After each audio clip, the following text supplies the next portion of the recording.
जय माता दी दोस्तों, कैसे हैं आप सब। रविवार व्रत की पौराणिक कथा के अनुसार प्राचीन काल में एक बुढ़िया रहती थी। वह नियमित रूप से रविवार का व्रत करती। रविवार के दिन सूर्योदय से पहले उठकर बुढ़िया स्नान आदि से निवृत्त होकर आंगन को गोबर से लिपकर स्वच्छ करती। उसके बाद सूर्य भगवान की पूजा करते हुए रविवार व्रत कथा सुनकर सूर्य भगवान को भोग लगाकर दिन में एक समय भोजन करती। सूर्य भगवान की अनुकंपा से बुढ़िया को किसी प्रकार की चिंता एवं कष्ट नहीं था। धीरे धीरे उसका घर धन धान्य से भर रहा था। उस बुढ़िया को सुखी होते देख उसकी पड़ोसन उससे जलने लगी। बुढ़िया ने कोई गाय नहीं पाल रखी थी, अतः वह अपनी पड़ोसन के आंगन में बंधी गाय का गोबर लाती थी। पड़ोसन ने कुछ सोचकर अपनी गाय को घर के भीतर बांध दिया।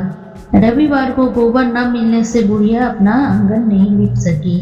आंगन न लिप पाने के कारण उस बुढ़िया ने सूर्य भगवान को भोग नहीं लगाया और उस दिन स्वयं भी भोजन नहीं किया। सूर्यास्त होने पर बुढ़िया भूखी प्यासी सो गई। प्रातः काल सूर्योदय से पूर्व उस बुढ़िया की आंख खुली तो वह अपने घर के आंगन में सुंदर गाय और बछड़े देख हैरान हो गई। गाय को आंगन में बांधकर उसने जल्दी से उसे चारा लाकर खिलाया। पड़ोसन ने उस बुढ़िया के आंगन में बंधी सुंदर गाय और बछड़े को देखा तो वह उससे और अधिक जलने लगी। तभी गाय ने सोने का गोबर दिया। गोबर को देखते ही पड़ोसन की आंखें फट गईं। पड़ोसन ने उस बुढ़िया को आसपास न पाकर तुरंत उस गोबर को उठाया और अपने घर ले गई तथा अपनी गाय का गोबर वहां रख आई।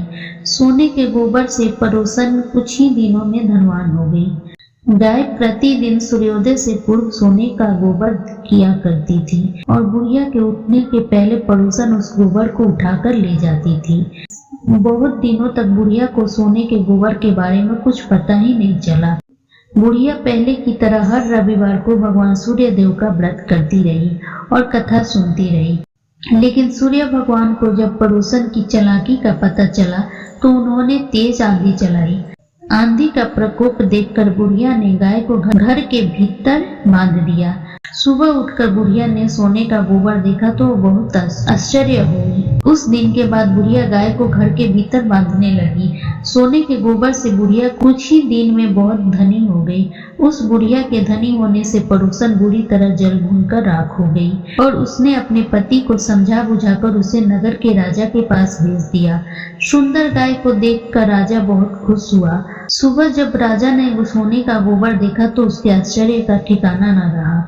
उधर सूर्य भगवान को भूखी प्यासी बुढ़िया को इस तरह प्रार्थना करते देख उस पर बहुत करुणा आई।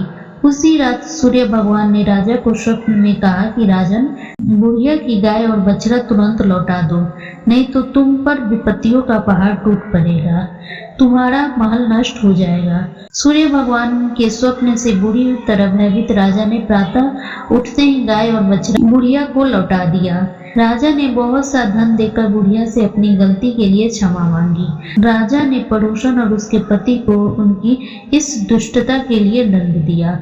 फिर राजा ने पूरे राज्य में घोषणा कराई कि सभी स्त्री पुरुष रविवार का व्रत किया करें। रविवार का व्रत करने से सभी लोगों के घर धन धान्य से भर गए। राजतय में चारों ओर खुशहाली छा गई। स्त्री पुरुष सुखी जीवन यापन करने लगे तथा सभी लोगों के शारीरिक कष्ट भी दूर हो गए।